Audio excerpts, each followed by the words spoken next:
the story. I read all the children's fortunes.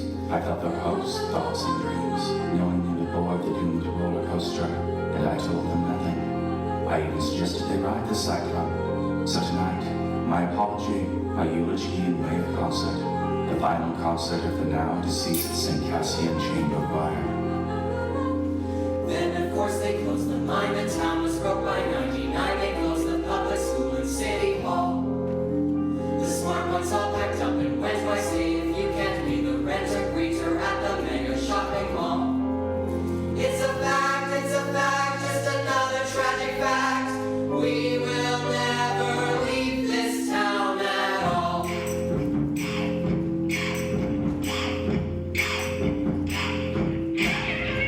Our folks at sea were doing time, stubborn wouldn't change their mind, hoping us might turn right back to boom. Cross their fingers, wait for luck, now down to the mighty buck, waiting in this godforsaken tomb. Empty people, empty mind, living life for killing time, again and down against the dead end wall. There's nothing given, nothing seen, this town has only one main street, let me face my mortal at the mall. It's a fact, just another tragic fact. We will never leave this town at all.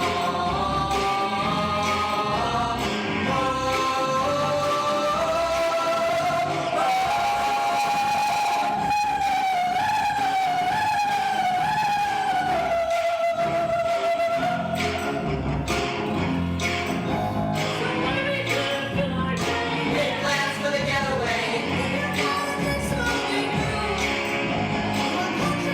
Join the choir, build yourself a funeral pyre. So many stimulating things to do. It's on a TV satellite. Work all day, sleep all night. Once there's bingo alcohol. How can I describe my day? It's 1 year till I graduate. Damn if I'll be working at the mall. Damn if I'll be working at the mall. Damn if I'll be working at the mall. It's a fact, just another tragic fact. We will never leave this town at all.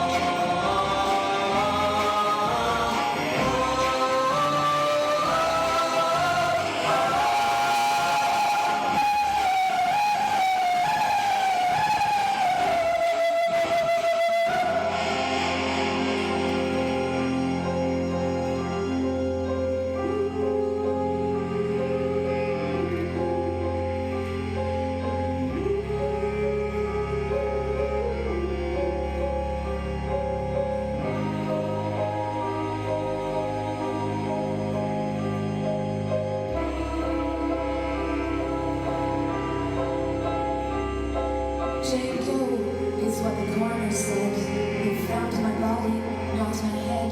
No parents came, and so they never learned my name, or who I used to be. My life, an unsolved mystery. From ashes I return, and ashes I return. So I walk alone and wonder why.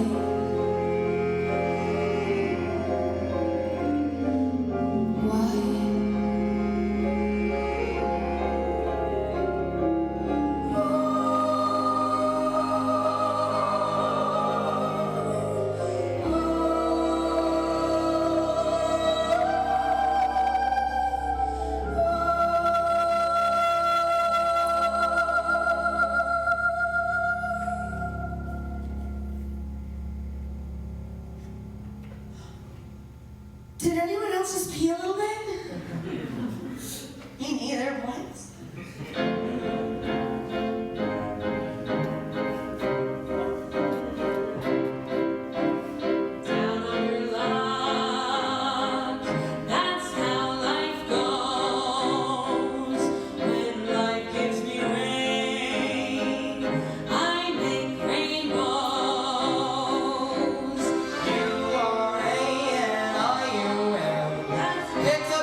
It's going to be our final performance ever for the original cast of all these amazing songs for Ride the Cyclone. My name is Kelly Hudson. I played Constance Blackwood in the show. And I'm sort of going to be your host for this afternoon because Britt can't make it. I'm just going to start by introducing the cast. Over there, and who we just had tickling the ivories, is the amazing Ellie Moran. Hi, everybody. He played Ricky Potts in the piece and has moved to Toronto, another one we lost, all to the big smoke. And he just finished his first season in Stratford. Beside him, we have the very handsome Mr. Kobe Wardell. Sorry about all this. Another one we've lost to Toronto. And Kobe recently just started a theater company in Toronto with this sexy lady here, Real Braid, called Terrible Adults. Yeah, you got it right. And then, of course, Real Braid. She plays Ocean Rosenberg. And what was the show that you're doing? Mr. Burns. She's doing a show called Mr. Burns, and it's like The Simpsons meets the Apocalypse. Yeah. Yeah. Another one we've lost to Toronto. Someone we just recently got back from Toronto is the amazing Sarah Pelzer. She plays Jane Doe in the piece, and she's also just she's doing an internship with Pacific Opera Victoria. So she's doing a directing internship. She's directing all the main stage shows. Assistant director. Assistant director. And she's also starting some of her own programming, and she's going to be putting up her own show in a little bit. And then behind me is this creepy guy. Is Alex Lysenko. Original cast member. He was the original bass player at Virgil. And he's never taken off the head. Funny story, when we first got the rat head, it didn't look like this. It looked like a penis on the hat. It was so bad. And I really wanted her to wear it, but I wouldn't. And then, of course, we have the amazing Mr. James Inso.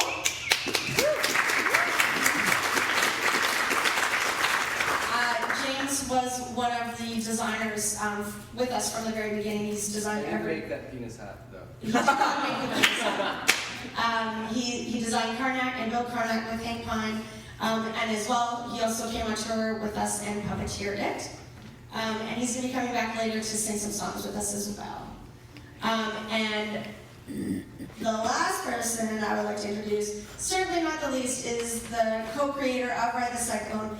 And he's responsible for all of the music you're going to be hearing tonight or this afternoon. And that's, of course, Brooke Maxwell.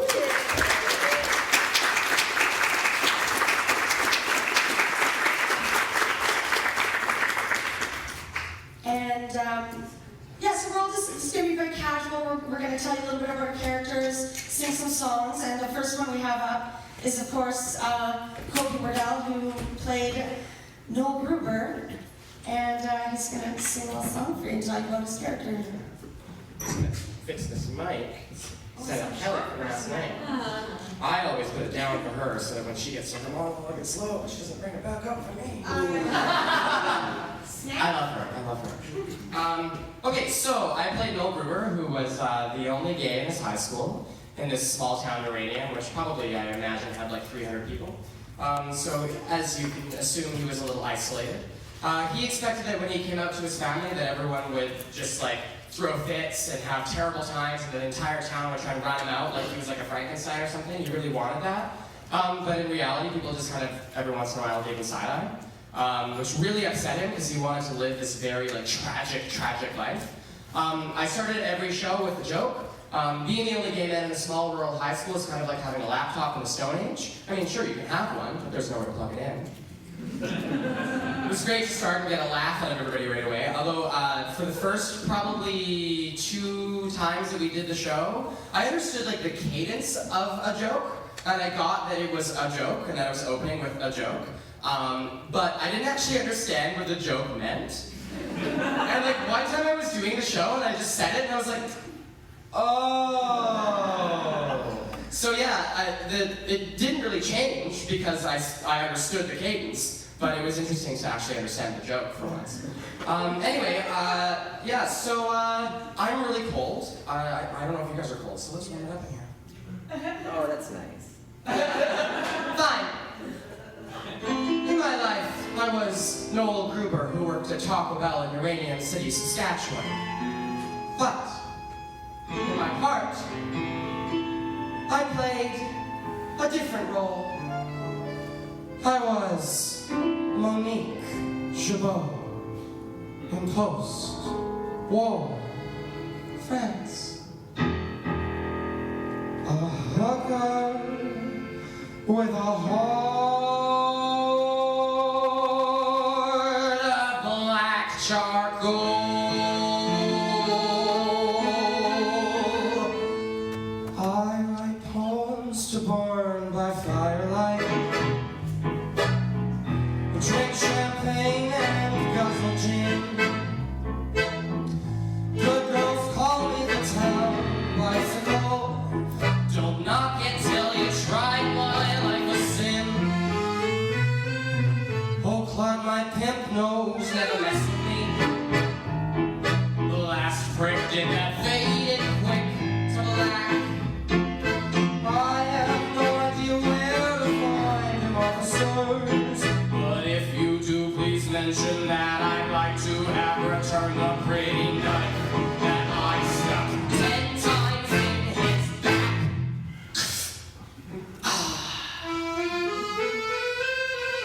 For I sing songs until the break of dawn. I embrace a new man every night. My life's one never-ending carnival. A world of music, music, flashing lights. I want to be that fucked up girl.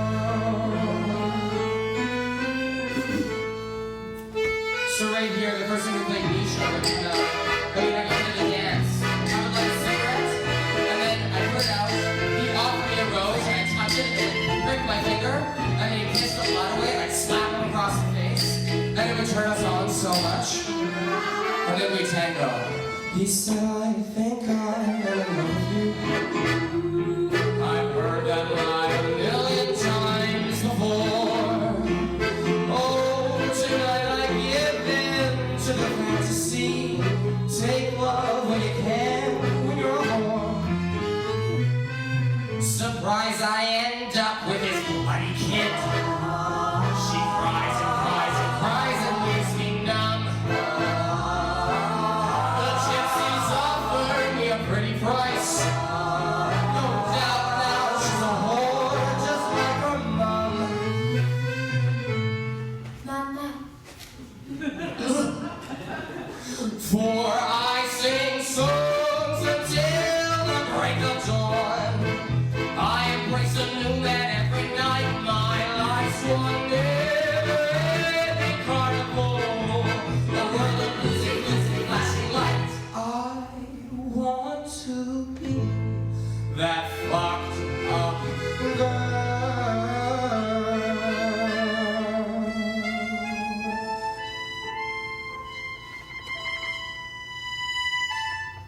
So now I sell my love for opium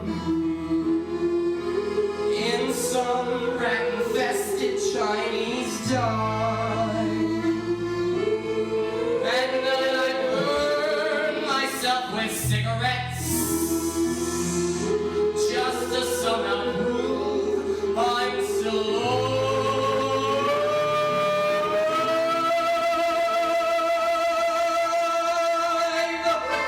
8 months later, I catch typhoid flu. Kicked out, I see the ugly light of day. Dying in an alley, a priest kneels down to me.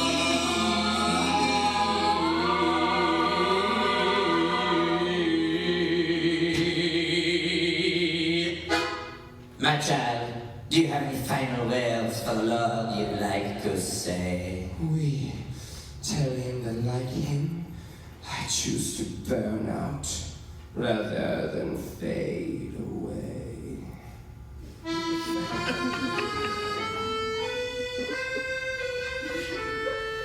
For I sing songs until the break of dawn.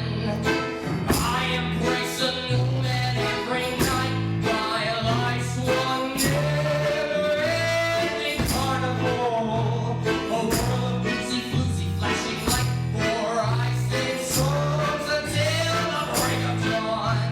I embrace a new man every night. My life's one never-ending carnival. A world of boozy, floozy, flashing light. I want to be that. Be that.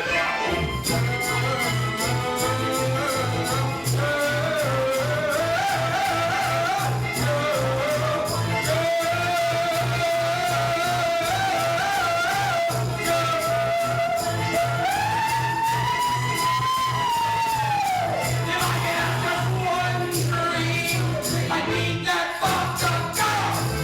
Hey.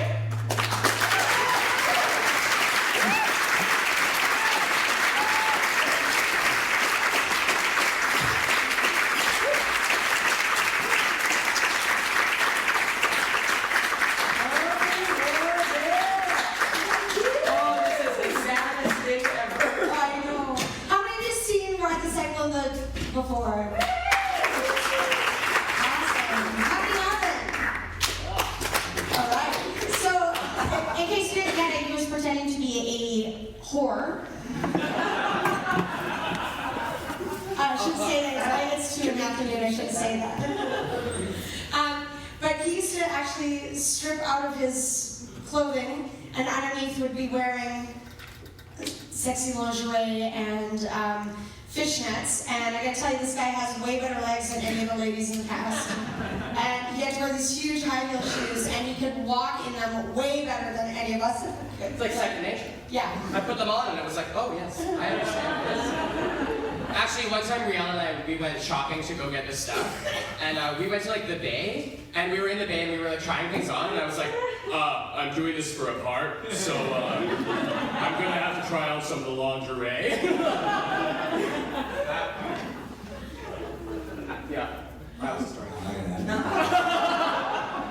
It's so fun to be up here on the stage with everybody. My name is Brooke Maxwell, and I work with Jacob Richmond, who, is he Jacob here, or is he rehearsing in the next room? Jacob's going to be directing the upcoming Blue Bridge production of Waiting for Godot, which is, I think as soon as we unpack here this afternoon, they're going to be setting up the stage for. So Blue Bridge is pretty busy like that. I got to work with Jacob, and over however many years it's been, I think 2008, we started working on this. After having worked together with Atomic Vaudeville and writing little sketches and song, musical comedy sketches, Jacob had the idea we wanted to do a musical.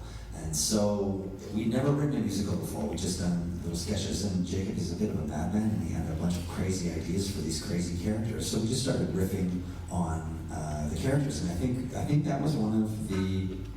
We landed on that later. I think one of the first ones was coming up, not to give it away, but the Space Age Bachelor Man. And I remember sitting and we just riffed on a bunch of different things about the Space Age Bachelor Man. Yeah, it was a totally different melody. But gradually the characters over this, probably over the first 2 years, really started to come together, and we got to work with the cast and workshop this. But over the last, especially the last 4 years, it's really changed a lot.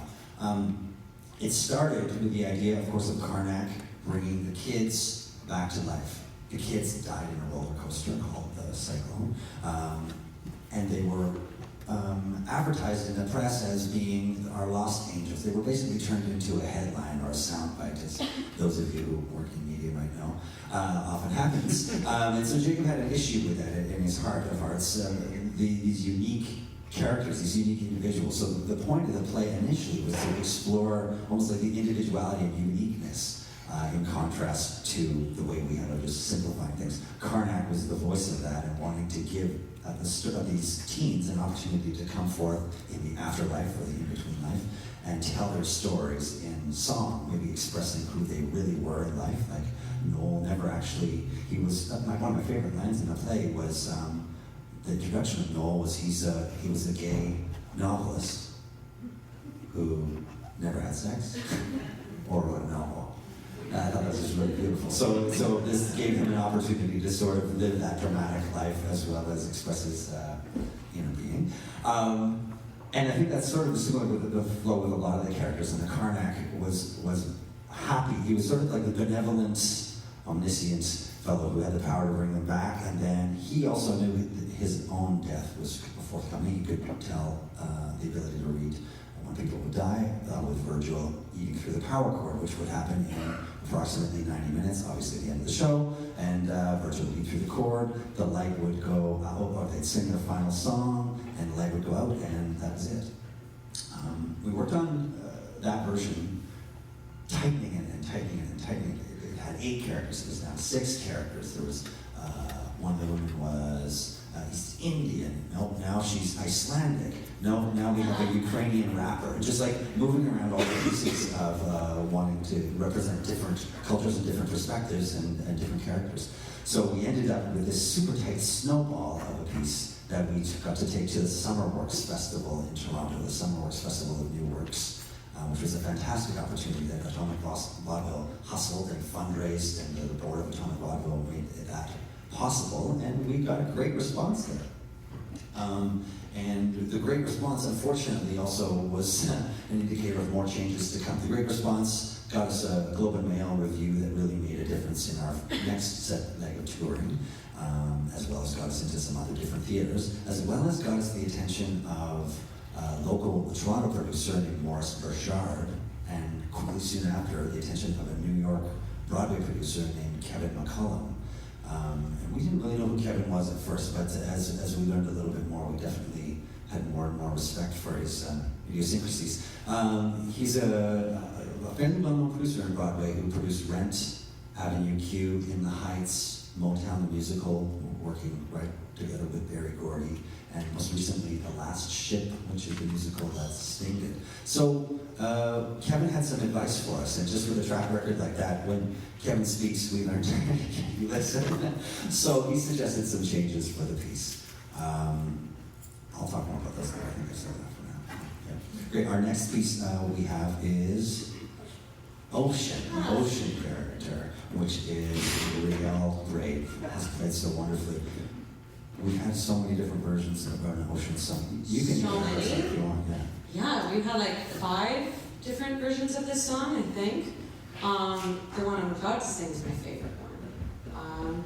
So Ocean's got kind of a conflicting set of parents in her life. Her dad, played by Colby Burdell in this song, is a Marxist and a total sweetheart. He's her moral compass. And her mom, played by Sid Helzer in the song, worships Ayn Rand. So they're very different people.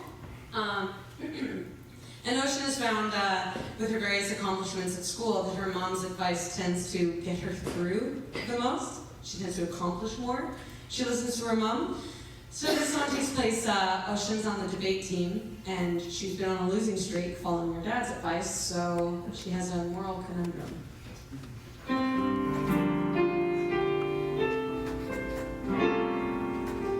Daddy said, Oh, daughter dear, you fill my heart with pride.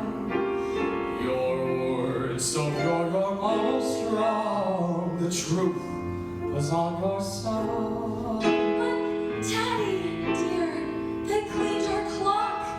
A zillion points to none. May I use the phone? Oh, pumpkin, you need to speak to one of your friends. no, I'm calling Mom. So I called Mom and I told her the whole story. You did what? I spoke from my heart about the facts. Incentive. If you do well at this debate, you can come live with me. Plot point. Get up there. And she told me something that goes a little something like, it goes a little something like this. The art of winning arguments ain't changed much over time. You read and rule your public first and then you change their mind.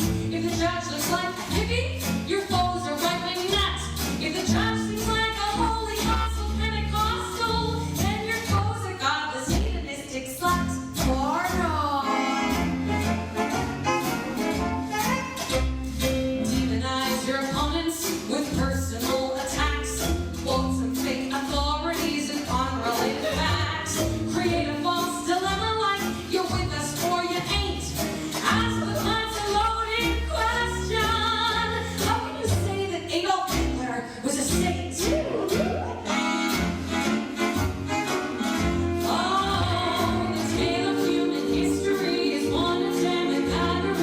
favorite song of all every time.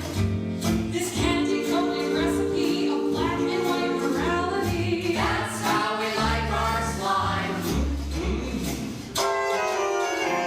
The next day at the school debate, my mom's advice applied.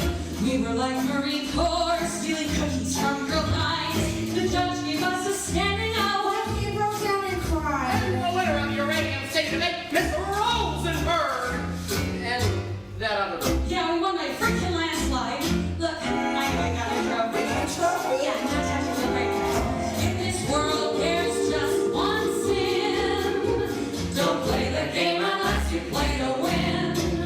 You play to win. Why does my opposition feel the need to defend the file? You play to win, and the winner of the musical debate is Rosenberg. You play to win, Shut up. and he's gonna get most wild, Barry Rosenberger. Don't tell me there's a better use of your ambition than to avoid your competition. Love to yourself is only one real mission. Play to win, play to win, play to win.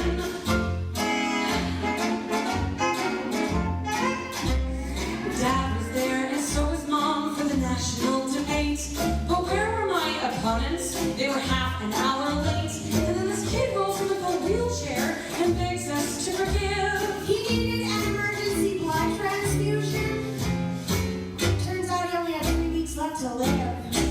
Debate topic. Are human beings ultimately good? You play to win, Are you kidding me? He's in a wheelchair. you play to win, How are you gonna be this Shut up, Constance. you play to win, What would Glenn Beck do? you play to win. Oh, he's blind too? And the opposition calls Miss Rosenberg.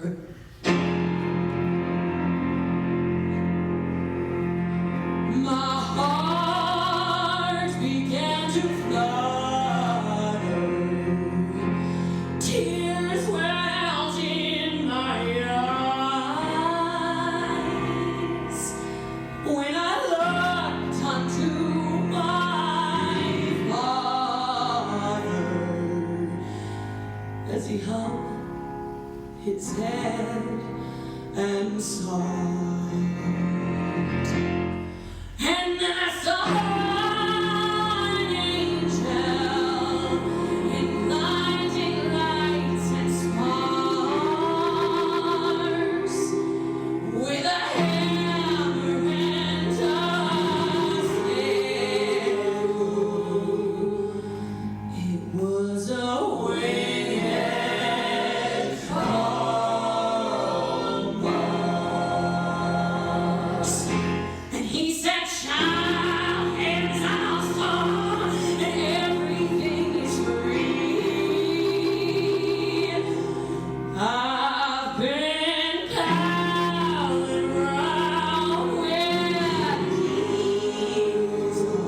Jesus. Turns out he's a communist, just like.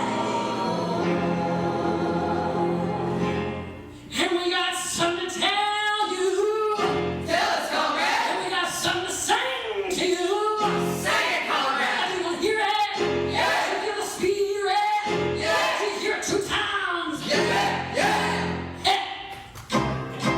When you rest with the willow, all is sunshine. So get on shoe, go feed it high.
singing that song again because it was actually, we didn't get to do that in the last tour, it was cut. So this has been kind of my favorite part of this whole thing is getting to hear these songs that have been cut, and she just kills it. Can I say one thing about the wheelchair that actually people might not know if they haven't seen the show? But the irony of it all is that the kid in the wheelchair actually wasn't blind and could walk, but he tricked her. And that's how he was. So, yeah. And he did a big cartwheel, we did double dutch skipping in that number. And the splits and like all this stuff. It was impossible to sing and dance. But the show's gone through so many changes, and her song in particular, did you want to talk about that? I was just going to say, yeah, so that got cut. Like that whole chunk of music that we were so proud of and was so beautifully performed, under the influence of and suggestions of Kevin McCullum, again, very experienced. What are you going to do? He says something, it's probably a good idea. His main suggestion overall was the show in its original form is wonderful, and he really did appreciate it and the way that it was presented. But he deals with musicals, and musicals have a plot, and a plot has tension and release and character development. So when we first went down to meet with him in New York, that was the gist of the meeting, and we were like, oh my God, you seriously don't like... Okay, so what are we gonna do? So that was mostly on Jacob's shoulders, thankfully, Jacob, the main writer.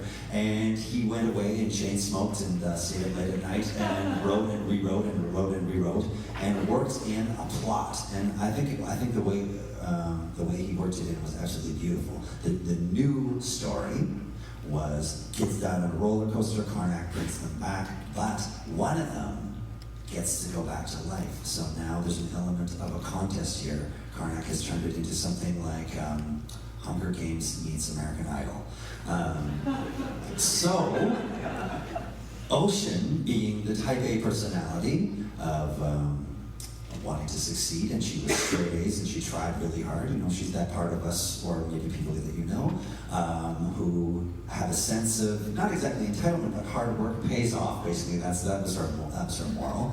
And so, as soon as that contest is laid out, Ocean's perspective is, well, obviously, it should be me, because I got straight A's and I'm probably going to go to college and I'm probably going to be somebody, you know, as opposed to Constance, her best friend, who's probably going to stay in the small town forever and just bake cupcakes, or Knowles, who's just going to work at Taco Bell, right? So obviously this Ocean character slightly became demonic, lovable, but also hateable at the same time. It's a very tricky character to play. I think Riel did a wonderful job balancing those two sides of being loved and hated at the same time.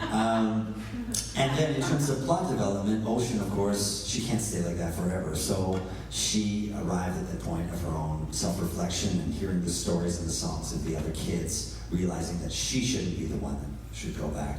It should be another member in the choir. We'll talk about that later. Yeah, so then the next character that we have to present, unfortunately, he couldn't make it because he's such a rock star in Vancouver right now, was Misha Baczynski, played by Jameson Parker. Yeah. And Misha was an immigrant from the Ukraine who was adopted, and he was a YouTube sensation. We've had a lot of different people come through the cast to play Misha. Started with Carrie Wass, then we had the amazing Matthew Coulson. Thank you, Matthew Coulson, and then finally Jameson. This past few performances, we've had Britt Small playing Misha, and then I was supposed to play Misha today, but I am hungover. And I'm a consummate professional. So we're actually going to have another person play Misha today, and it's going to be Brooke Maxwell, and I'm going to be his hype man. Oh, gangster too. Nice. So, You're in for a treat. this is going to be different. It's gonna be the whitest clap ever. Okay. So Misha is a bit of a, how do you say, a baller? He's a hip hop enthusiast, I think is the official street slang. Ukrainian descent, he was adopted, he loves materialism, He loves the Western world and the bling and all those things, the machismo that the rap world offers to him. That's the last bastion of male masculinity, masculinity in our society, gangster rap. So that's sort of was his setup. This is his song, and it is awesome. And I said in my cue to start this is drop the beat, y'all. Yo, this is a song to tell you that what you is what you got. And I'm here to say that I am, yeah. What you is what you got. And I am the money. Take a look, baby, it's a real good shame. Now doing my homies, Friday night scene. Stations up on my 60-inch screen. Big buckets in the bag, crystals on tap. YouTube personal Tiffany's, still in the bubble wrap. Track lights glowing like nuclear scientists. Popping all over my stainless steel appliances. Shining like minus the king of Kaching. Cause everything I touch goes bling, bling, bling. My life is awesome. This song is awesome. Robots are awesome. Take a look, baby, it's a real shit. Yeah. My life is awesome. This hook is awesome. Robots are awesome. I see you with a punk up face, your blue lights glowing, bikers on my face. We smoking brown sugar, we party all night. We start to get the punches, but we stop for a bite. Cruising to the lot of the Hard Rock Cafe. Well, here come the Hollies, here come the ballet. The front of the line, no, we only know IP. Yeah, you can tell us in the VIP. This life is awesome. This hook is awesome. Robots are awesome. Take a look, baby, it's a real good shit. I said, yeah, my life is awesome. This song is awesome. Robots are awesome. Well, it's time about the party, cause the party ain't here yet. Take a ride in my brand new Learjet. Feeling homesick for my homies in the Ukraine. Landing in Kiev before we finish out the champagne. Roll the club where the rich kids go. Your trash bitches all checking out my flow. All kind of artists all around the world. I feel this paralyzing and I see the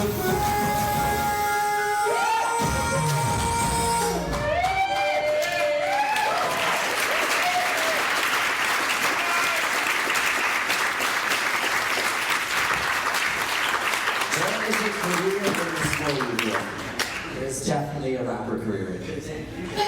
That was so fun. That was so weird. So, Misha actually had two parts to him. He was a auto-tune. He was also a very passionate person, and his one big passion in his life was his online girlfriend. And so the next thing that happened was after this, we did a beautiful projection. And should I talk about the projection after? Oh, okay, so we, it was a film made by Elliot's brother.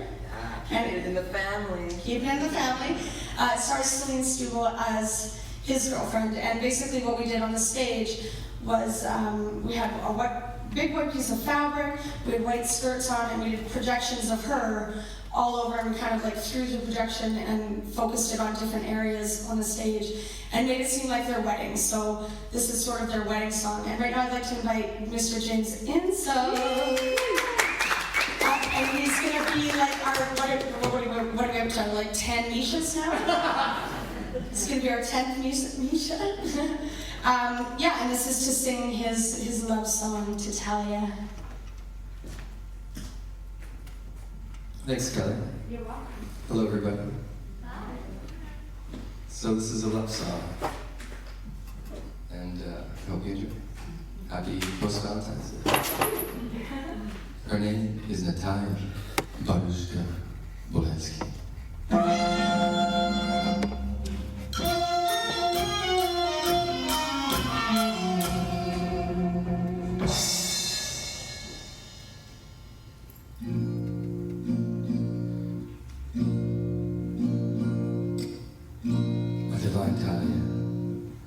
When I look into your almond eyes, I do not see the boy I am, but the man I must become to possess you. I want to take all the pain from your soul and in the passion factory of my heart, transform it into functional joy. I want to take your hand by the Chernobyl River, and with all of Ukraine as my witness, take you as my wife. And we shall sing and dance and drink, and I shall whisper in your ear, that river's really wild, or let me dance.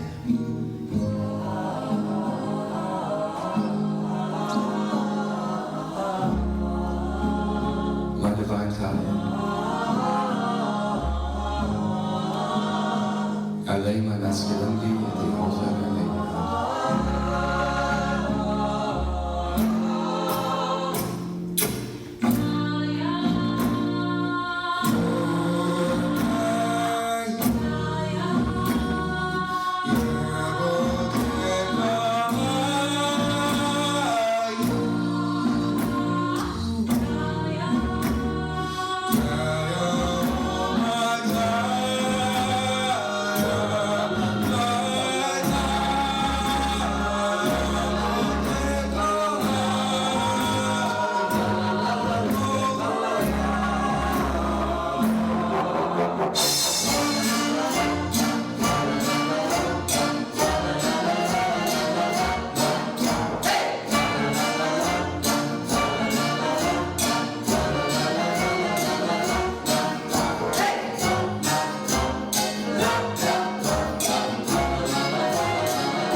My favorite part of that, we had a big proscenium, like a false proscenium, and there was a screen that we would have down to play that video on, and then at the end of that, you see them running together, and he like, in the staging of it, would run behind the proscenium, so it looked like he ran into the screen, and then we would drop the screen, and he would just be sitting there looking at his phone. It was so sad.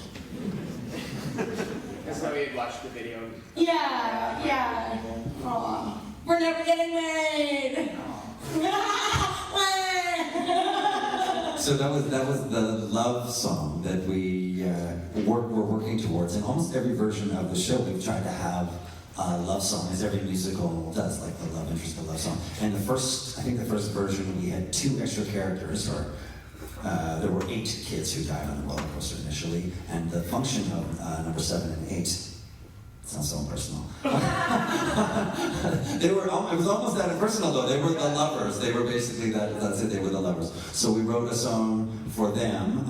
It was a Bollywood. There was a Bollywood version of a love song that's was dangerous, and then there was an earlier version of the song that you just heard, the Talia song, which we'll sing for you later. It's called La La Love. But in both those versions, we were afraid of the love song. We're afraid, Jacob and I are both sort of, not dark-hearted, but we've been on the planet long enough, and we're slightly cynical and ironic in our senses of humor, and especially the audience that we're trying to appeal to.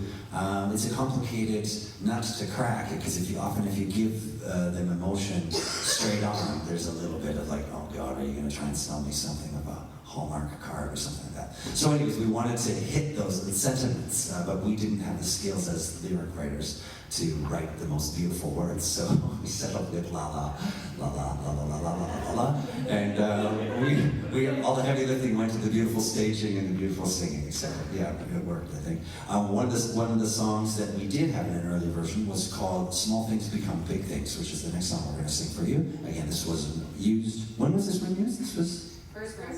First time? Yeah, Almira sang it. Okay. Small things become big things. And this was, again, there's a lovely fable or something about the butterfly that flaps its wings, and then on the other side of the world, a hurricane is created or something. And this is basically the verse of that chorus. Yeah, this is just a small version. This is small things become big Just things. a taste of the cutting room floor. Small things, small things. There we go. Drop the beat, yo.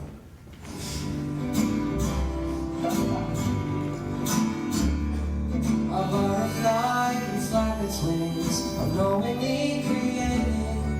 A mighty storm lifts its wing and leaves the whole world shaking. This humble line that also brings a breeze tomorrow. The happiness of old age, a joy beyond all sorrow. Small things become big things, become all the world. Every flight and every fall and every song. Don't laugh at the small tear we all sing along. So everything comes and it goes, and I know it echoes. It echoes.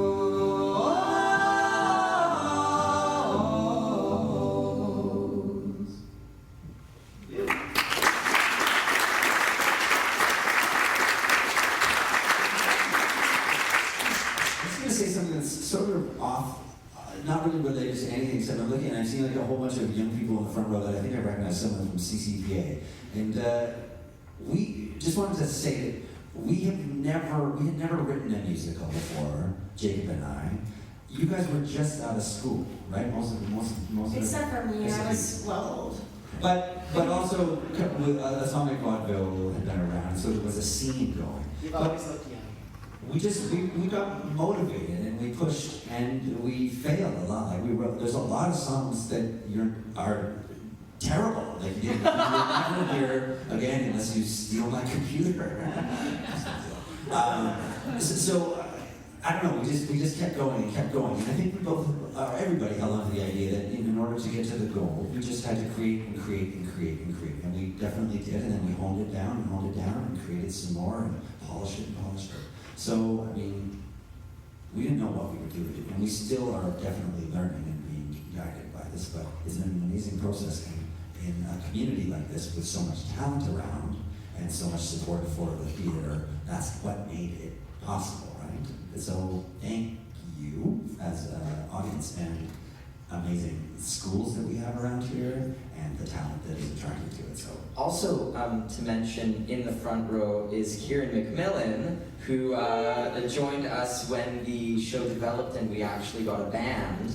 And he joined us on the last Canadian tour for 6 months or something with another four.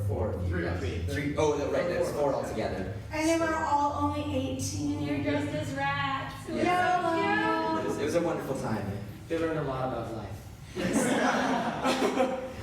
The next character we're going to bring up is my favorite, and I think Brooke's favorite too. Yeah, I think so. I think so. You only say that because you think Jacob wrote this based on my life. I don't even like cats. So he's taunting you about your life. That's what you're saying. So we have Elliot Loran, and he's going to be telling you a little bit about Ricky Potts. Yeah, we've been doing this for like a week.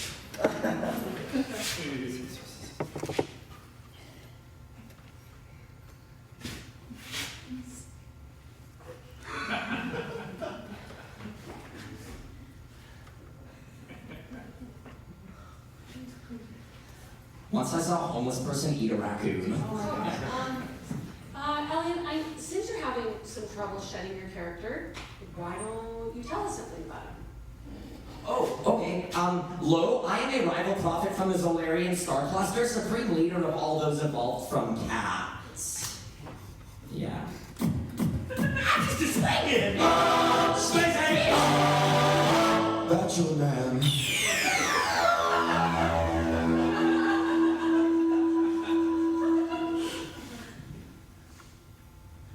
Okay, I'm totally having a nervous breakdown right now, so I'm gonna go to pee. I should probably get a popcorn and a pop or something because it's intermission.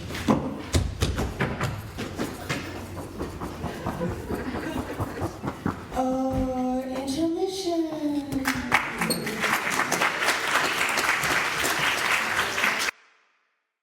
Drop.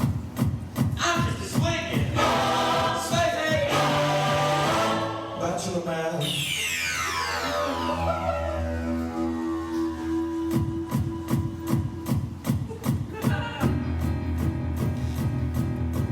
You might see before you an ordinary man. On the illusion, all up of the cosmic lab. Yes, long ago they visited those others from outer space. Inform me, I'm chosen one to save the Zolarian race. Yeah, it's pretty true. You should listen. We are a distant galaxy, a galaxy greatly in need of your rule, your kikomatic powers. Yes, we need your free cosmic seed. My God, Shining star, and I know the seven kind of women from Zola.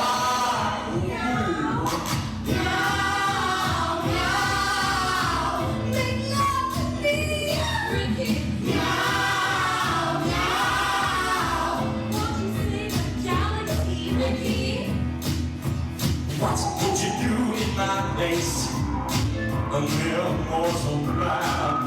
The pain of the galaxy before you. Millions of lives in your hands. Under seven suns are away from a tree.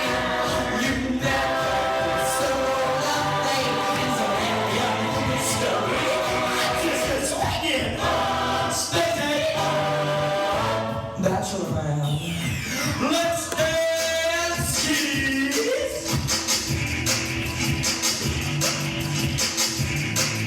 And they still know the choreography after all these years. Meow, ooh, meow, meow, ooh, meow, ooh, meow.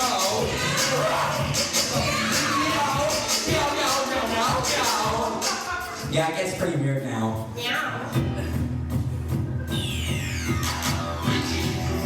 My daughters, you're our hero of saving grace. But now there is a new challenge for Zolaria to face. For where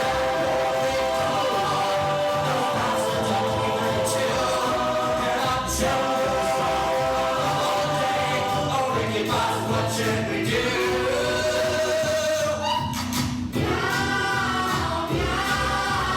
Oh my goodness! What I got myself into. Okay, look, I thought I told them. I'm a lover. I'm not a fighter. Swinging!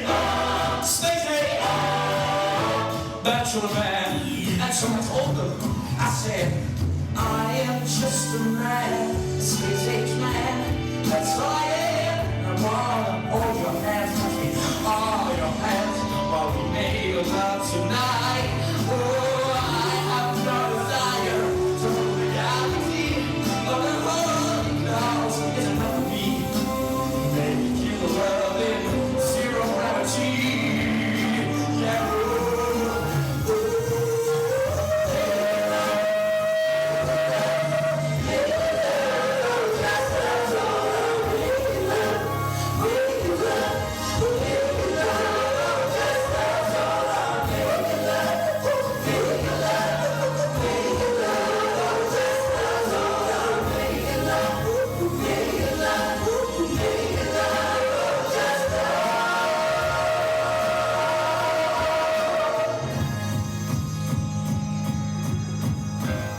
listened, and they heard my message as, okay, well, I was singing notes that only cats or cat people could hear, a G sharp 5 octaves above middle C.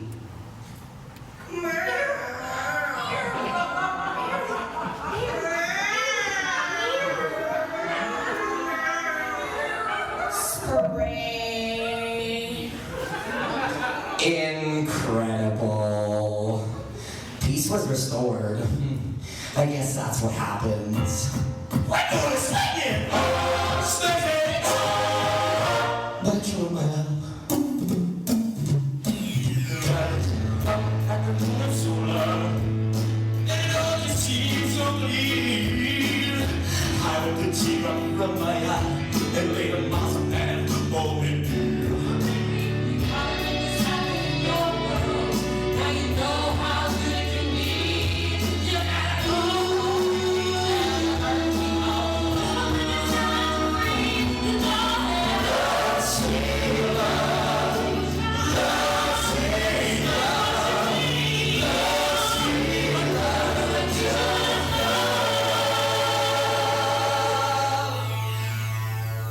But wait, there's more.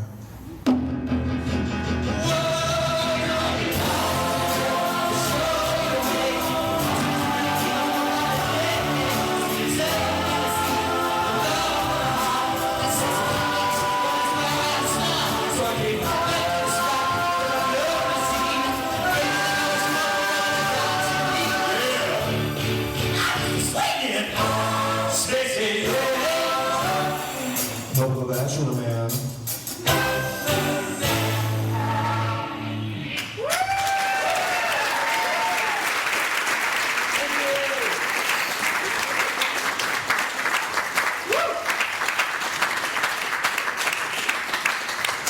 I really miss his costume for that. Oh yeah. We did a really big quick change in the middle of that song, and he was wearing like a unitard underneath. Yeah, during the part where they were like meowing, they're like meow, meow, meow, meow. We were actually like behind a curtain, and I was like, We had it down pat, and then when we were in Vancouver on tour, I think it was Hank, me, and Jimbo were in this really cool store, and we found these boots that were like green and like crazy and big platforms and had all these light up things, and we called Brit, we're like, can we spend $100 on boots? And then we got new boots in the middle of the tour, and they were so cool. and then I had to like walk up on boxes and stuff, and it was my first time wearing these like massive boots, and I almost fell over like one show to have them. Yeah. And then I stage dived, and they caught me. They all caught me. It wasn't hard to catch him. So that was the Space Age Bachelor Man song. And that's undergone very many different incarnations, and that was one of the shorter versions. So in an earlier writing process, it went on a little bit longer, and there was another story. Well, I'm not sure what you took from what you just heard in terms of who could recount this. Could you tell me what that was just about? No. The earlier version, we turned it into Ricky's planet Zolar. The Zolarians took Ricky as their prophet, their leader, and used his words. So anything he said, they would basically engrave in stone and live by him. But as often happens when prophets' words are translated or written down and misunderstood or used for other political purposes. So his main advice was, Ricky Potts' main advice was, just love, Zolar, to tell everybody. To just love, of course, but they were also at war with another planet, planet Kola, those evil bastards on K-32. And so they chose to use the prophet Ricky's words, just love Zolar, to mean, just love Zolar, not those guys. So we went for a little bit, it's a little hard to understand, especially when you've got like knee-high boots and sparkly suits going on. I had this spandex sparkly suit that in the first incarnation just went up one leg and then up one arm. It was like I was showing like all leg all the time. And then what happened one time? My penis fell. And then the cats, while all of these poor people were facing me, going like this, like the choreo went like this, except this is what they did. They saved my chops and my, yeah, you know, like this.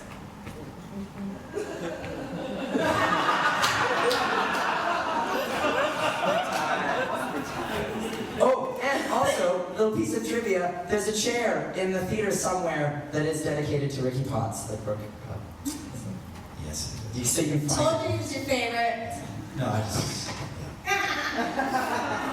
So next up we're going to hear from Sarah Jane Peltzer, who played Jane Doe in the show. And Jane Doe's, we used her in a lot of all the media, so like the posters that you see for this show, it's a creepy chick with the dark eyes pointing at you. So she was decapitated. None of us knew who she was. She appeared in this world without a head, so she didn't want to scare us, so she found a doll, and she ripped the doll's head off and put it on her own head, so she wouldn't scare us. She was scary as shit. Like you do. So Sarah, do you want to give her? Jane Doe, the character who was unidentified, no name, no backstory, and over this last week I was struggling to think of what to say about my character, and I was like, oh wait, that's because there's nothing to say. That's the whole point. So I'll just tell you a little bit about what I did on stage while I was performing. Instead of having like a great backstory and family and motivation and everything, I would just stare at things and try and get as in the zone as possible, like looking at people's skin and pretending it was my own skin. Just all of the things that somebody who was dead and like not a human would do. But it's also a very sad character, obviously, and sort of represents in the story, I think, just the indescribable loss that you don't know what to do with. So this is her song.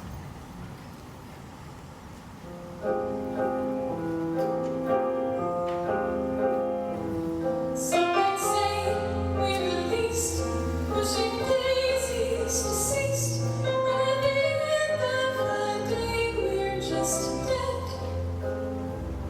Kingdom come, paradise. It's my song, must be nice to have a body attached to their head.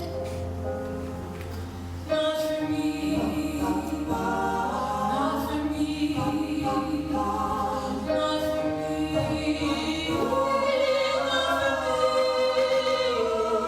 Makes no sense to fear death, breathing out that last breath.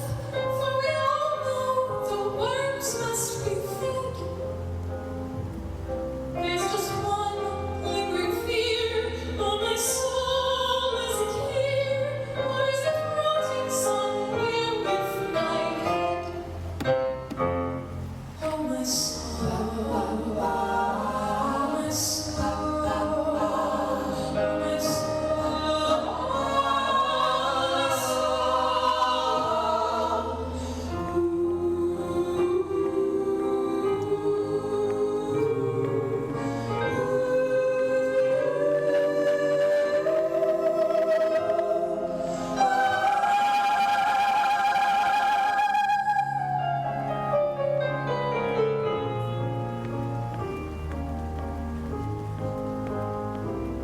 my soul, and no name, and no story. What a shame! Cruel existence was only a sham. Oh, Saint Peter, let me in. You must know who I've been. Won't you tell them at last who I am? Who I am? Who I am?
just this consolation. Time meets all these children in the end.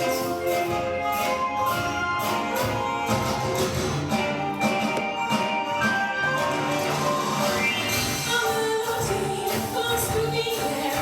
When silence falls, does no one care? Does anyone care? Another sad, forgotten tune. Another song that no one knows. Another without last true magic, forgotten eternally. Jane Doe. She's asking why, you die. Sing the words you say, and I've always said them. Isn't there anyone to tell me who I am? We'll sing these songs of celebration. Just this articulation. Like eternally, a forgotten name. Some lost refrain, just Jane.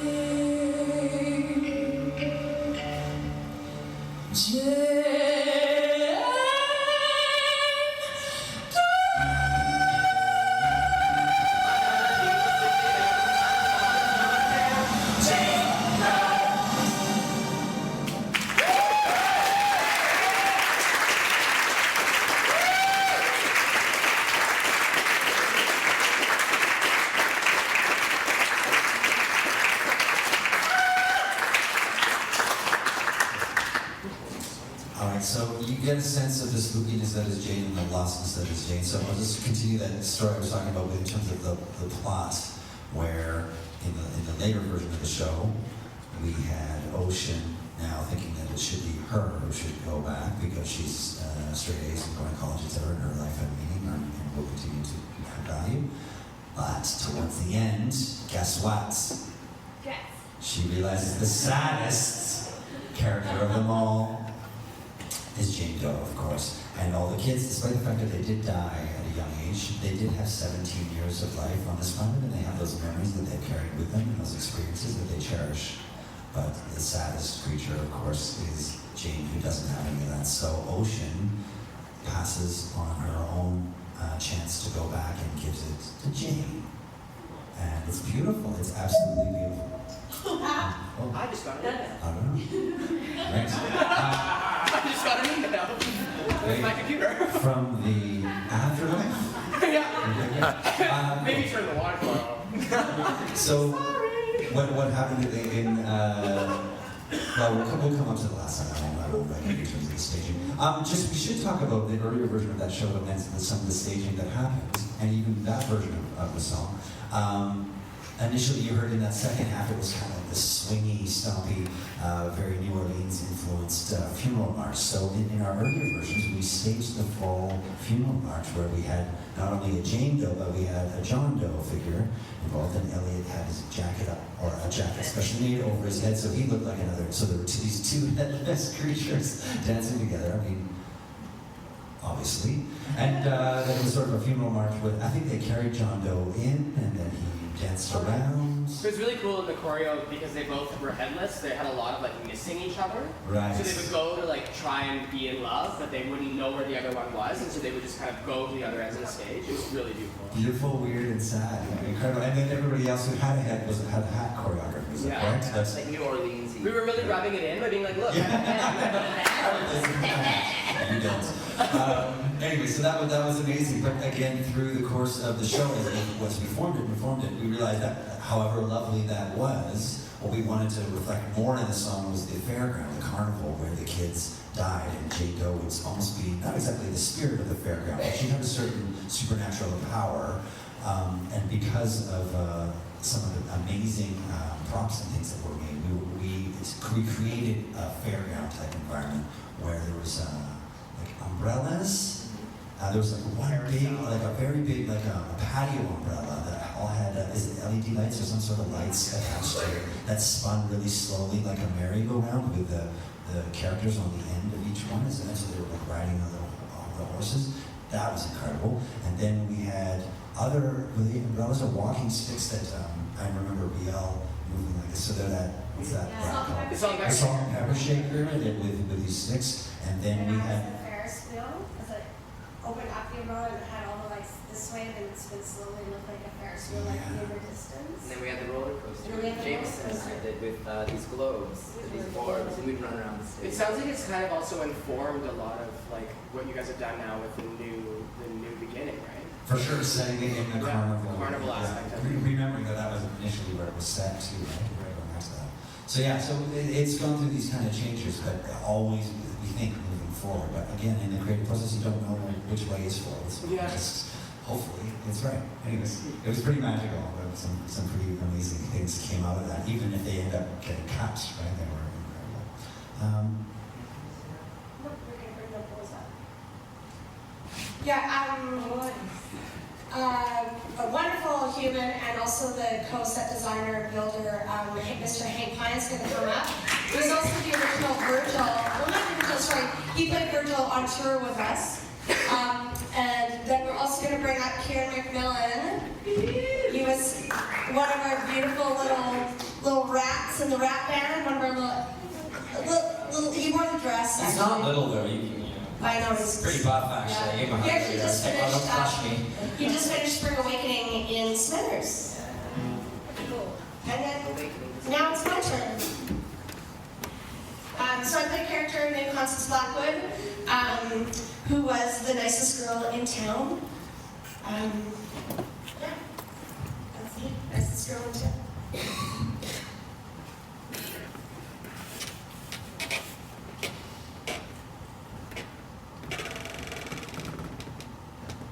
I lost my virginity to a carny at a porta potty before I died. Like 3 hours before. It was kind of horrible. He was ancient, like 32. He had this tattoo on his forearm. It was of 2 skeletons having sex and it said born of bone on the bottom of it. I laughed when he showed it to me. My mom says you should always laugh at guys' jokes so they'll think you're a cow. My parents own the Fat Man Cafe in town. It's been in my family since like forever, since my grandmother's mother at least. The Blackwoods have been eating uranium since they opened the mine. My family took pride when it came to that. Until I went to high school. Having pride in your town was only like the lamest thing you could ever think to believe. All the kids at school have this joke about my parents' cafe. They say that inside every fat man there's a fat girl dying to stay in. Because it's called the Fat Man Cafe, and because they all thought I'd be here forever because I'm long. Obviously. After a while, I started to feel kind of crummy about things. Like ashamed. I'd be in a cafe and I'd catch myself staring at my mom thinking, what a loser. What a stupid dead-end loser in a stupid dead-end town. My parents were good people, and all I could do was think horrible things about them. I wish I never thought those things. I was so angry that I was born into the only family in uranium that raised their child to believe it was okay to be you're working, you're living, and you're dying there. Things got all kinds of poison after that. Anyway, my virginity! I just wanted to do it, I wanted to get it over and done with so I didn't have to think about doing it anymore. No. Actually, I wanted to lose it in the most horrible way possible. Constance the Lifer loses it to a carny in a crack box in a crappy town. Why, of course she did! But then I rode the cyclone with the other kids in the choir, and that's when the accident happened. We were at the top of the loop, and the roller coaster made this kind of like screaming medicine. Sparks were shooting everywhere, and then all of a sudden the screaming and the sparks just stopped, and there was like this weightlessness. My heart jumped a gazillion beats a second, but I didn't scream like the other kids snow. I was soaking it in because on a certain level it was so rad. Sailing through the air, upside down, you could see all the other rides, and it was like something unlocked inside of me, and my heart welled up with this love for everything. Images and all this feeling came flooding into me, like climbing back into bed in the morning and feeling the heat left over from my body. Patiently sucking on a jawbreaker till I finally get to the ground. Hanging upside down on the monkey bars until my head starts to tingle. Putting glue on my fingers and then chewing it up. Smelling Jiffy markers. Listening to music and dancing around my room before going to a party, pretending like I'm actually gonna have the perfect time. Feeling the heat left on my cheeks after having a good long cry and sucking the snot bubbles back in my nose. Licking the maple syrup off French toast Sunday morning. Pizza night. Halloween. Finishing an essay and doing a knot. Blowing out a window and drawing a little picture. Went to my little baby brother dance naked to ABBA. Being in the choir at the height of the Hallelujah chorus and feeling all the other voices rattle in my bones. I started laughing like a crazy person, getting with endorphins. Everything was dancing leprechauns and rainbows, moonbeams, streams of chocolate whirling rides and flashing lights. There's no shame in loving a small town. The only good things that happen to me happen in uranium. It took a horrible accident for me to realize how goddamn wonderful everything is. I used to think that life was just a jawbreaker. Yeah, you suck, and you suck, and you suck, and you suck, and you suck some more. Yeah, you suck some more. At first it seems so sweet, and the colors come and go, like the seasons come and go. The slush and rain and snow till you can't taste no more. So you suck some more. I used to think that life was just a heartbreaker. Oh, it breaks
That song hasn't changed too much, or been cut.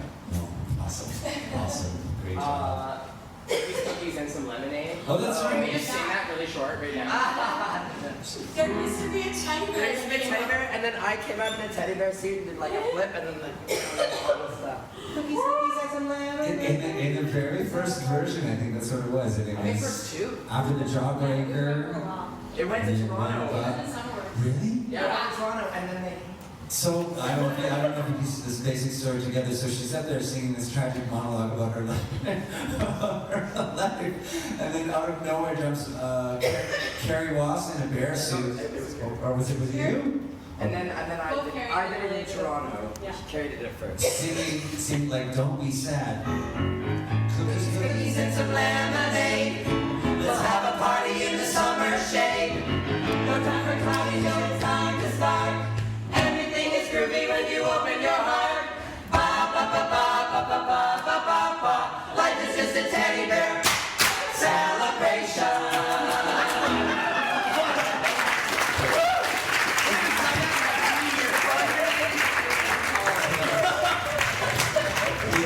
It was almost as surprising as that was. She was like, "What the hell just happened?" And then she went back to her song. Yeah. And I remember when I got cut, we were all so sad. We're like, what? And then Jacob said, he's like, yeah, right, like if we tried to go back to that now, you'd be like, what? You're without a bear in the middle of this? I'm in my groove. So many changes.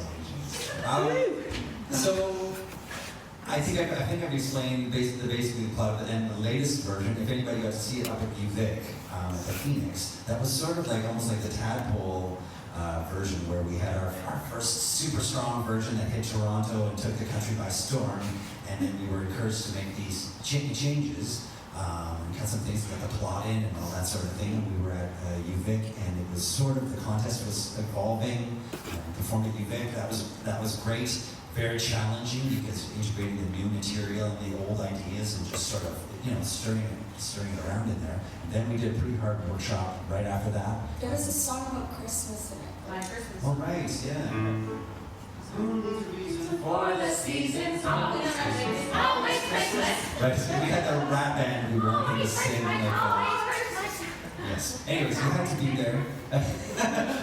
Many of us were. It was pretty amazing. And then we continued to work on it. So Jacob and I have been down to Chicago twice. Actually working like professional writers, which is weird. Basically locked in a small room with rations and the occasional cigarette break, no windows, and rewriting we were down there for 3 weeks, and the goal was to rewrite the first 20 minutes of the show. So you heard off the top, you heard the song Uranium, I don't know if you remember that, but that's obviously, or not obviously, about the town Uranium, which was the setting initially for the show, and continues to be the setting. But it was our opening, and we were told, your opening number, really you want to invite the people into the world and establish what's going to happen from that. And initially, I think that really worked for us. We established the town and the sense of loss and the frustration the kids had with the town. We've, since that song is now on the cutting room floor, we rewrote a song, it's called Fall Fair, which we won't be singing. It's another sort of dorky type song, and then rewrote all the lyrics to the other part of it, just more about the 6 stages of loss or grieving. So now the kids are singing about basically the idea of like where the hell are we, and then basically grieving for their own loss that they had in this weird world. So that's changed a lot. The ending has stayed fairly similar to what the ending was on the last tour, where we did the song that we're going to do next. It's called Just a Ride. So I'll just say one more thing about that. With the introduction of the plot, the idea that it's a contest now, and Ocean's going to win that contest, that's not a sensibility that we really are fans of, Jacob and myself. So we wanted to balance it out, and fortunately the roller coaster metaphor really played out in that form. So Ocean comes to the realization that it's not a game, it's not a contest, it's actually, life is an experience, it's just a ride. So this song is called It's Just a Ride. I'm just going to read you the lyrics because I really like them. So it's not a game, maybe that's news, because no one will win here and no one can lose.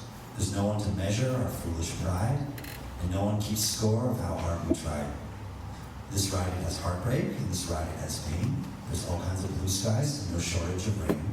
Yes, there's laughter in the telling of lies, but maybe in darkness we open our eyes. It's not a game, it's not a game, it's just a ride. And then we kind of go into this joy of life kind of experience. We really wanted to end with a celebration of living. So here we go, it's just a ride.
So that was I didn't actually explain the part where Jane Doe goes. There's this sort of debate that Ocean has fighting with Karnak about who should go back, whether she should go back, and then she chooses Jane, which is all sort of beautifully underscored. Lovely monologue, lovely, just the way it was delivered, and then Jane goes back. And then, does the machine die and then we sing that? Or, anyways, No, we say that as the video's happening that shows the life that Karnak gives her. Right, so, sorry. So just to rephrase that, so Jane goes back, and then on the screen, we see what Jane's life would have been like. So we see her from birth. Yeah, no, because logically, I think the idea was that she doesn't actually come back to life because her head had been cut off, time can't go back. Right. So Karnak gives her a life to be able to remember. So she goes through and she experiences from like childhood all the way through having kids and then becoming a grandmother and going through life that way. And it's like, rather than, we have memories of 17 years and she gets the memories of her whole life, but she wouldn't have had memories otherwise. With video of my actual family. Yeah. Beautiful.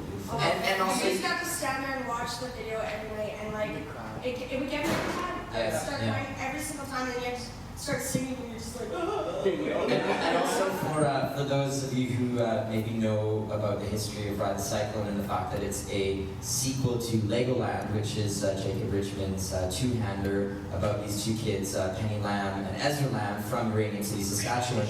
It's a great audition monologues. And you find out that there's a little nugget of gold at the end of Ride the Cyclone, which you find out that Jane Doe is actually Penny Lamb from the first show. Easter egg! Yeah, there you go. All right, so we have time for a couple more tunes. We're going to give you one of our earlier incarnations of the love song, which I don't know if you can remember from the first set, we did the Talia love song, Misha sung for us. We're going to bring James back to sing that.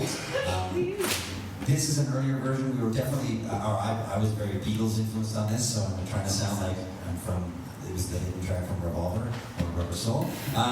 Staging was absolutely incredible. Again, we did a similar thing to what we did with the Jane Doe. We're pulling on those heartstrings in terms of showing the life of the lovers through their youth and then as their old age. And this is the one that ended with the chess. Yes, yeah. So like it started they would meet. Well, one of the characters had Cystic fibrosis. Cystic fibrosis, couldn't move or couldn't walk very well. And Celine Stubble played the other lady, the other character, and she would dance with him and do all these amazing lifts and stuff.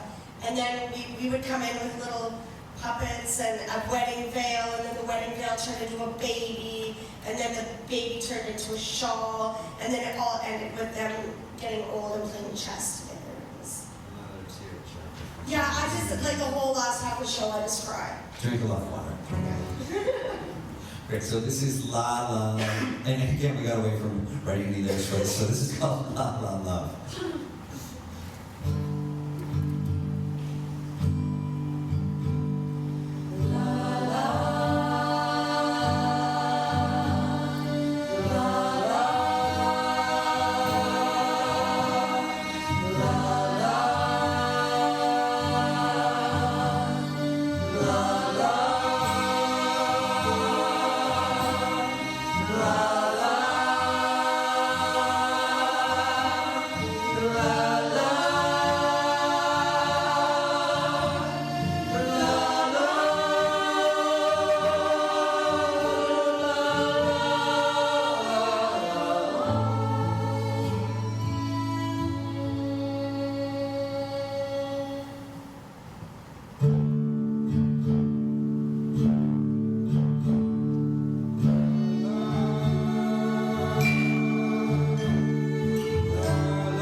we put the show to bed a lot. Like every time we do it, you think it's the last time, and then you have a big cry fest. And We're gonna be 60 doing the show. Jeez. We've done over 800 performances, so Yeah, it's bizarre. This is. We've done like yeah. 170 performances of the show altogether. No, 170. Okay, well, I'll ask you on that one. So, do we have any other stories? Oh yeah. Any final anecdotes? Sure. So one time when we were in Vancouver, we were about 3 weeks into the run, and we were a sold-out house. It was a Saturday night, and I have like really bad nerves, just generally. Like it's really, I have a hard time getting on the stage. Once I'm here, I'm fine, but getting on it, I'm like, ugh. So we were doing the show, and I was doing my monologue, and I was about halfway through. Maybe I'm talking about the video store section, and all of a sudden, over the God mic, which is like the big mic that someone else can tell everyone, hey everyone, something's going on. Someone comes on and she goes, ladies and gentlemen, there are technical difficulties. We will be stopping the show. Please just wait. and so I'm on stage like, so Amatai Marcin, who actually is a Legoland, was our ASM, and he came up and he grabbed me and he pulls me aside and he's like, someone's not doing so well out in the theater. So they're just like calling an ambulance. We're gonna have to wait because they're gonna have to come in with a stretcher. They're gonna have to take him out. And I'm just like, oh my God, what's going on here? And then Jacob comes back, and it's like we have a 20-minute break. Basically, they're telling us it's probably gonna be about 20 minutes. And Jacob comes back, and he's like, pull it. Leave me alone! I did not want to talk to Jacob. I have too much anxiety to deal with that anxiety right now. I don't want to see that, you know? I got them to come back. So I'm like, back off, I know what to do. Finally, like 20 minutes goes by, and I'll let Riel tell a part that was going on for her in this moment. So while this is happening, before the show had started, I had the hiccups, so I like beasted 3 glasses of water. So by the time we got to this point in the show, I really had to pee. It was a big problem, so I'm like, oh well, you know, this is a solo moment. It's not like I'm. It's like a 6-minute long monologue. Yeah, so totally. So I sneak off stage to go pee. And I go into the change room and I leave the door open because, as far as I know, I'm alone backstage. So I leave the door open and I'm peeing. And Jacob is like wandering backstage and just kind of like wanders into the change room and like turns to see me. He's like, oh my God! Like someone had like thrown acid on his face. And I'm like, oh! And then over the God mic, I hear a low. Ladies and gentlemen, there will be a pause here. Please just hold. So I'm like, oh my God. They heard me peeing over my microphone, and that's why they stopped the show! So I'm devastated. So I like pull my tights back, and I know that I didn't wipe. And I'm like running backstage, and I run to Amatai, I'm like, I'm here. And he's like, no, we stopped the show because like someone might have had a heart attack. I know. Thank God. So then the show ended up getting started again, and Jacob was so concerned that I was gonna walk up there and be like, wow, guys, wasn't that odd what just happened? Like he always tells me, he's like, I'm sure you're gonna do that. Thanks a lot. But I just went back out and it was like, okay, anyway, so this is where I was, this is what I said, back in.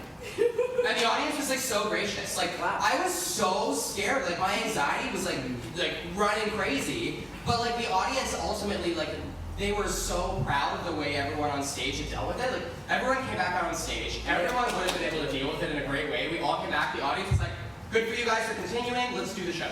And it went really well. I think that was probably one of the best times I've ever sung that song. Now this gentleman is alive. He did survive. Well, he was alive.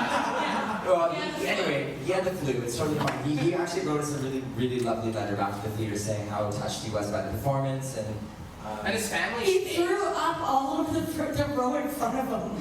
Yeah. Okay, any other stories? Kelly, talk about your dog sledding. Oh, the dog sledding story. Oh my God, okay, so we went to Whitehorse, which was the most magical experience ever. Especially now finding out that uranium's been cut from the show because Whitehorse is kind of a small town. The industry came and Yeah, you know, it has booms and things like that. So when we sang uranium in that huge theater, sold out theater. We sold it out 3 times. 700-seat theater. Yeah, and they never even opened it. Like, it was amazing. And it was palpable there. Like, people were just, I don't know. The thing that you look for between the audience and the performers, that little space between that we're always talking about in theater school or when we're talking about doing theater, it was there. Yeah. It was there. It was the air was amazing. heavy. Yeah, you guys are okay, but I mean, they were great. So Whitehorse was cool. We had the best time, and we actually got to go dog sledding, which was amazing. Top 5 things. Top 5 things, yeah.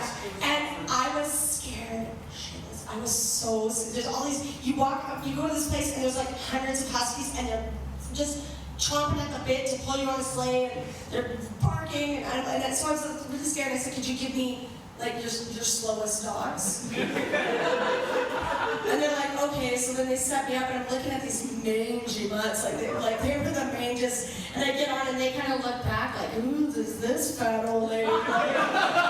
Okay, but they're so excited to go because they're just chained up all day, and then they take off, and you go so fast, and the first thing you do is go around this big corner. And I fell off, but they're like, "Don't let go of your dogs because they will run away." So I'm getting dragged by the sleigh, and I couldn't remember what this word for stop was. So I'm yelling, "Mush!" Finally, I get back on, the guy kind of comes, runs alongside me and helps me get back on, and now I don't want to take my feet off of the sleigh. I'm so scared. But if you're going up a hill, they said, you're supposed to help your dogs out and give a little thing like this, but I won't budge. We're going up this hill, and all my mangy-old mutts just stop. And they sit down, and they look back at me.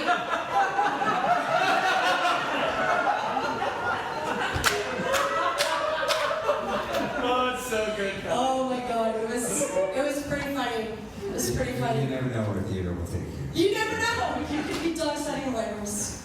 Awesome. So many great memories and so many, for me it's just always been such a wonderful experience because I don't go on the tours, but just the rehearsal process with this talented group of lovely people that make the music go from the page into this thing, right? And I'm not a theater guy, I didn't go through theater school, I'm sort of a music guy, sort of many things. But just coming into the whole theater experience, and basically this was my school, is this basically the show, these people teaching me, and not just the actors, but I'm sure most people know this, all the factors that go into making a show. It's absolutely incredible, and that's why I think this is so special, and we will miss this, but we can totally appreciate this, because this thing is not only these people here that you see that are giving their hearts and souls and their musicality, it's all the people in the backstage. We have Roger doing sound. Thank you, Roger. Yeah, We've had a great time. He's running the show. Our tour driver here, who drove the set on every tour, Saul Anderson is here. He came to every single show. He's been to every single one of these shows as well. He's like a super fan, and he had to drive from Whitehorse to Toronto in 5 days. Yeah. With the dog sled. With the truck. And also Freya at the back is the technical director. Hey Freya! Doing all the lighting, making all the design of Hank's and Jimbo's. We've had Alex. And I don't know if it's still like, yeah, I think he's Alex back there as our supportive lads and helping with some writing things as well, just keeping us moving forward. The amazing Atomic Vaudeville with, hopefully everybody knows Brit Small in Absentia, but a magical, wonderful container of creativity keeps it all moving together. I think you also, especially with Talia, we talked a little bit about the way, or what happened in the piece, but Talia was built in the room. You had the music kind of started, and you knew kind of where it was going, but the idea of speeding it up, the video exactly where choreography would be. So Trina's choreography was totally based in what you were doing musically, which was also based on what was happening videographically. So there was so many elements that were all being put together at the same time, sometimes in the same space, and everyone needed to be there. Everyone was adherent to that. As Kobe loves to say, it takes a village. Oh my God. I said that once at a speech. We were closing at the Arts Club, and I said, no, it was Arts Club. It was the Arts Club. And I was like, and I knew everyone in that theater because I used to work there in the box office, and I was like, guys, I'm drunk, and it's so great that you're all here for As It Takes a Village. And then Kelly laughed at me for 4 years. And it does, it takes a village. Oh my God. I can't help it, I'm a big heart. And again, I should have said that definitely more clearly at the beginning too. Trina Stubel and her amazing choreography and patience and all that. Incredible, and an opportunity to work with such high level of professionals on every level. I'm not sure if Jacob's here, but yeah, Jacob? He was. He was here. He will be here, definitely, after we close here this afternoon. They will be setting up for Waiting for Godot, so I don't know if you have your tickets already, but that's Blue Bridge's next production, and it's sure to be exceptional. And thank you guys so much for coming out to support Blue Bridge. It's just, I can't tell you as a local artist how important this theater company is to us. They're one of the only companies that auditions in town. For sometimes you want to audition for, Chemainus or the Belfry or whatever, you gotta go to Vancouver audition. So they audition in town, they hire local actors, and they actually pay them. Okay, a lot of people go and see a lot of theater. What you have to realize is those kids aren't getting paid, but when they're on the stage, they're getting paid. So thank you for supporting this company. You're shopping local, and from the bottom of our hearts, thank you. And I really hope that if you have some spare change or bills, to put it in those buckets for them, because they're a big need in this community.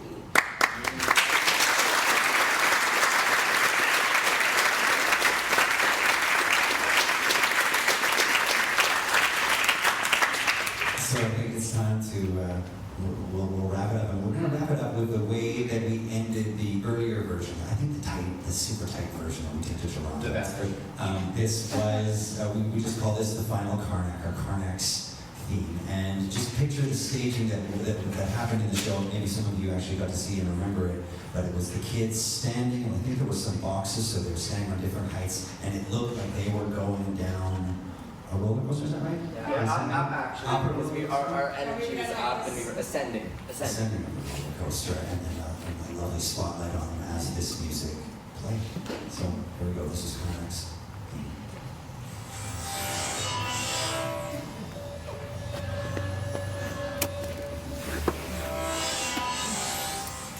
After the accident, Uranium as a town ceased to exist. The fabric of the community was slowly unraveling before this tragedy. But after the death of a number of its youth, the decay accelerated, turning this once thriving industrial town into a mausoleum. In my final minutes, I suppose I mourn the death of this small town as much as I mourn the last of its citizens to be buried there. My final prediction to the children of the St. Cassian Chamber Choir: your lucky number is 7. You will soar to great heights. Be sure to ride the cyclone.